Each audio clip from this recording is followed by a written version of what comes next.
Hello दोस्तों, कैसे हैं आप लोग। मैं हूं आमिर और आप देख रहे हैं टेक्सॉफ्ट। अनलॉक टूल का एक अपडेट आया है और जो कि रियलमी के लिए काफ़ी ज़्यादा अपडेट है। और मैंने आज तक इतना बड़ा अपडेट नहीं देखा कि इन्होंने रियलमी के बहुत सारे मॉडल ऐड कर चुके हैं। आप देख सकते हैं रियलमी 8, 8 5G, 6, C12, C15, बहुत सारे क्वालकॉम, MTK और SPD तीनों मॉडल का इन्होंने काफ़ी सारे मॉडल करें। और एक फंक्शन ऐड करा है नेटवर्क अनलॉक का, तो उसको देखना पड़ेगा। लेकिन अभी जो अपडेट देखो, जब भी नया अपडेट आता है ना, तो ज़रूरी नहीं होता वो अपडेट आएगा और काम करना चालू हो गया। वो लोग स्टार्टिंग में आपको एक अपडेट देते हैं, उसके बाद नया अपडेट लाएंगे। अब 2-3 दिन बाद इसका एक नया अपडेट आ जाएगा, इसी वर्जन को ये लोग अपडेट कर देंगे, बट डेट चेंज नहीं करेंगे। आपको टूल दूसरा डाउनलोड करना पड़ेगा। अक्सर ये होता है जब भी कोई ना कोई ऐसी प्रॉब्लम आती है, तो ये पूरा टूल चेंज नहीं करते, बस उसका अपडेट को वो अपडेट कर देते हैं, वापस आपसे टूल डाउनलोड करवाते हैं। वन प्लस के 2 मॉडल ऐड हुए। अभी मैंने one plus note CE2 5G को फ्लैश करा था, और अभी इन्होंने फैक्ट्री रीसेट का वन प्लस का ऐड कर दिया है। मैंने देखा नहीं है, आज ही करा था। ठीक है, तो ये अपडेट है, इसको आप डाउनलोड कर सकते हैं। अनलॉक टूल का जो अपडेट है ना, जितना ज़्यादा अपडेट आएगा उतना ज़्यादा आपका जो मोबाइल है, एक सेकेंड इंस्टॉल कर लेते हैं, आपका जितना ज़्यादा PC है उतना ज़्यादा वो करने लग जाएगा। अक्सर लोग मेरे को मैसेज करते हैं कि आप भाई जो पुराने वाला जो टूल है उसको डिलीट कर दें। देखो, जैसे नया अपडेट आए तो ओल्ड वाला जो वर्जन है उसको डिलीट कर दो, क्योंकि ये MB ज़्यादा घेरता है। अभी जैसे अपडेट आया हुआ ना, 2162 MB का है। ठीक है, तो अपडेट में बस यही है कि रियलमी का अपडेट है। आप कौन कौन से मॉडल कर सकते हैं उसके बारे में बताता हूँ। देखो, जो मॉडल फ्लैशिंग वाले होते हैं ना, वो ऑथ जो डायरेक्ट टूल होता है ना, ऑथ वाला, उसी से फ्लैश करवाया करो। अगर किसी टूल से करोगे तो या तो रिकवरी या फिर लोगों पे स्टक हो जाएगा। जो ओरिजिनल टूल होता है वो ओरिजिनल ही होता है। ठीक है, ये लोग सिर्फ और सिर्फ फैक्ट्री रीसेट, FRP वगैरह के लिए काम करा करो। डायरेक्ट अगर मोबाइल में फ्लैशिंग करवाओगे तो फिर डायरेक्ट टूल को फ्लैश करो आप। उसके लिए फाइल आप GSM माफिया, रिपेयर मोबाइल, बहुत सारी वेबसाइट है, बट जिससे करवाओगे उससे आप उस मोबाइल की प्रॉब्लम बताओ, फिर उसके बाद वो बंदा आपको फाइल देगा। ज़रूरी नहीं है हर मोबाइल की हर फ्लैश फाइल लेटेस्ट वर्जन पे ही चलेगी, ये बात याद रखिएगा आप। अगर वो Realme 5 है या 5i है या 5 Pro है, उसमें डिपेंड करता है प्रॉब्लम के ऊपर। या Realme 2 है, 2 Pro है, तो उसकी फ़ाइल अलग है। जैसे कि मैं आपको एक चीज़ दिखाता हूँ, RMX 1805 की आपको फ्लैश फाइल चाहिए, तो आप ये वाली फ़ाइल डाउनलोड नहीं करेंगे। ये वाली A71 वगैरह नहीं चलेगी, इसकी अलग फाइल चलती है। उसकी वजह ये है कि इसका जो लॉगिन का ऑथ है वो अलग टूल से है, वो RCSM का मसला है इसके अंदर। ठीक है, तो डिपेंड करता है वर्जन के ऊपर, डिपेंड करता है मॉडल के ऊपर, फिर प्रॉब्लम आती है कि आपके मोबाइल में प्रॉब्लम क्या है। ये जो मोबाइल मॉडल दे रखे हैं इन लोगों ने, ये मॉडल दे रखे हैं अनलॉकिंग के लिए, तो आप इस चीज़ को ध्यान रखना। ठीक है, इसमें इन लोगों ने AMT भी दे रखा है कि आप SPD भी यूज़ कर सकते हो और क्वालकॉम भी यूज़ कर सकते हो। ठीक है, फिर और वन प्लस का ये अपडेट आ गया। अच्छा, एक अपडेट आया था अभी आईफोन को लेके, ये वाला, तो इसको मेरे पास मैसेज आया था कि भाई आईफोन का जो अपडेट आया उसके बारे में बताओ। देखो, ऐड PWM DFU, इसको में लोग अक्सर लोग कन्फ्यूज होते हैं। PWFU, तो iPad one boot purple mode, ये पर्पल मोड अगर आपके पास बॉक्स वगैरह है तो उसको आप यूज़ कर सकते हैं। iPad Pro का 12.9 version 2017 second generation support purple mode to change serial number change करके, तो आप इसको बाईपास कर सकते हैं, वैसे नहीं कर सकते। ठीक है, iPad mini 4 support purple mode, तो पर्पल मोड का एक बॉक्स आता है, और मेरे को याद नहीं है वो आईफोन के लिए ही होता है, वो सीरियल नंबर उससे चेंज होते हैं, तो वो उसके लिए होता है। ठीक है, तो आपको एक चीज़ दिखाता हूँ। मैं अगर अभी यहाँ पे आईफोन के फोल्डर में जाता हूँ, देखो iPad, हमें तो ये तो पता है कि ओपन मेन्यू का जो गेम था उसने बता दिया कि ओपन मेन्यू हो रहा है, लेकिन अक्सर लोगों से नहीं हो पा रहा है।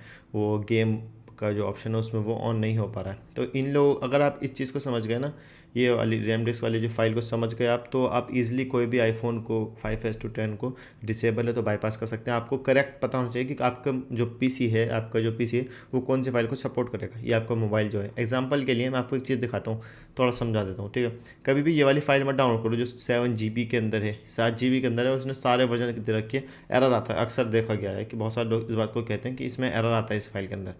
तो इस फाइल के अंदर इन लोगों ने क्या दे रखा है कि आपके पास अगर 6S से लेकर iPhone 10 तक बीच में कोई भी मॉडल, चाहे उसका कोई भी iOS वर्जन है, तो उसकी फाइल डाउनलोड कर लो आप। फिर उसके अंदर उन्होंने सारी फाइल दे रखी है, उसको आप सेटअप कर सकते हो, बट ये मत आप यूज़ करो। एग्जाम्पल के लिए आप यहाँ पे नीचे आओ, ये हो गया रैम डिस्क iPad का, तो ये iPad का पूरा फोल्डर हो गया। इनको ना अपने अपने फोल्डर देना चाहिए कि ये iPad का है और ये आईफोन का है, वो थोड़ा कन्फ्यूज़न दूर हो जाएगी। इन्होंने सबको एक साथ कर दिया तो वो थोड़ा कन्फ्यूज़ कर रहा है। ठीक है, तो यहाँ आया करो, ये फाइल रैम डिस्क चाहिए आपको 6S प्लस की वाली फाइल उठाओ। देखो, क्योंकि 6S और 6S प्लस के अंदर जो लेटेस्ट वर्जन है वो 15.7.2 है लास्ट वाला, तो आप ये वाली फाइल यूज़ कर सकते हो। ठीक है, फिर उसके बाद 8 प्लस, ये 8G जो है ना वो चाइनीज़ वाला मॉडल है, हमारे इंडिया में नहीं है, तो आप इसको 8 सपोर्ट सब वो कर सकते हो। 8 और 8 प्लस की, ये आईफोन 10 तक की है, तो आईफोन 10 की और 8 की ये वाली आप यूज़ कर सकते हो। ठीक है, सिर्फ 8 की चाहिए, लेकिन उसका iOS वर्जन, क्योंकि देखो हमेशा याद रखो, अगर डिसेबल फ़ोन है तो पहले लेटेस्ट वर्जन पे उसको फ्लैश करो 3 टूल से, बट उसका डाटा नहीं जाना चाहिए, वो डिसेबल की डिसेबल होगा। 3 टूल में वो चेक का ऑप्शन आता है, तो फर्स्ट वाला चेक कर लो आप, तो उसका डाटा भी नहीं जाएगा और डिसेबल का डिसेबल रहेगा, तो आपका काम भी हो जाएगा। लेटेस्ट वर्जन पे फ्लैश हो जाए, फिर उसके बाद आप डिसेबल से अनलॉक टूल से उसको बाईपास कर दो। अगर आप इस चीज़ से करोगे, एग्जाम्पल के लिए उन्होंने दे रखा है ये वाला कि iOS वर्जन अगर आपका 8 प्लस का 14 या 15, तो आप ये वाली फाइल यूज़ करो। आप यूज़ ही मत करो, क्योंकि आपका जो लेटेस्ट वर्जन है आईफोन 8 का वो 16 वर्जन है, तो आप ये वाली यूज़ करना, ठीक है। अक्सर लोग गलती यही करेंगे, वो अगर ये यूज़ करेंगे लेकिन आपका जो वर्जन है वो 16 है, तो वो ये वर्जन पे सारा गेम होता है। अगर वर्जन ही 15 है तो वो सपोर्ट नहीं करेगी, ठीक है। ये आईफोन 10 है, तो ये असल में पुरानी है, इनको ये डिलीट करनी चाहिए, ठीक है। ये देखो, ये दूसरे महीने की है, ये भी दूसरे महीने की है, तो इनको ये डिलीट करनी चाहिए ना। 14 और 15 वाला गेम अब तो ख़त्म हो गया, कि अक्सर लोगों को पता चल चुका है। गाइड इमेज ये देखो, ये वाली, ये एक चीज़ दिखाऊँ आपको, कैसे फ़ाइल को आप एक्सट्रैक्ट कर सकते हैं, वो तो मैं आपको समझा चुका हूँ ऑलरेडी, लेकिन इन्होंने भी समझा रखा है। ये जो बूट लोड फाइल होती है ना, ठीक है, ये जो जब आप फाइल को एक्सट्रैक्ट करते हो तो ये फाइल आती है, उसको सी ड्राइव के यहाँ डाल दिया करो। कोई भी फाइल अगर एरर आए ना, सी ड्राइव में जाओ, अनलॉक टूल में जाओ, डाटा फाइल, एप्पल, तो एप्पल मैं नहीं करता हूँ मेरा, क्योंकि ये वाला जो पीसी है ना वो AMD पीसी है, तो इसमें मैं आईफोन का काम नहीं करता हूँ। मैं सारा काम जो वो इंटेल के पीसी से या फिर मैकबुक से करता हूँ। तो आप यहाँ पे एक फ़ोल्डर बना के उसमें सारी फाइल डाल दो, इसके बाहर निकाल दिया करो, तो आपकी जितनी फाइलें हैं वो सब आपके अनलॉक टूल के, अगर आप अनलॉक टूल ऑलरेडी ओपन कर रखा है आपने और आप चाह रहे हो कि वो फाइल मेरी यहाँ शो कर जाए, तो शो नहीं करेगी जब तक आप एक बार पीसी या फिर अनलॉक टूल को रिबूट नहीं करोगे, ठीक है। तो ये जेल ब्रेक का हो गया, मैकबुक का। अच्छा, nice. Unlock tool, video guide of I cloud open menu, ये आप देख सकते हो। अगर समझ में आए तो अच्छी बात है। आई क्लाउड का वीडियो गाइड है, of I cloud open menu all device.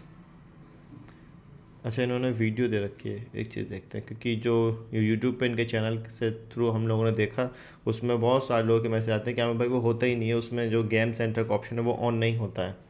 तो अपडेट आ जाएगा, क्योंकि अभी कुछ टाइम पहले आईफोन का ये हुआ था कि जो ओपन मेन्यू सेट है वो डायरेक्ट सर्वर से हो रहे हैं, फिर वो डायरेक्ट सर्वर ही बंद हो गया। अभी फ़िलहाल के लिए आई क्लाउड का सर्वर ही ऑफ हो चुका है, ठीक है।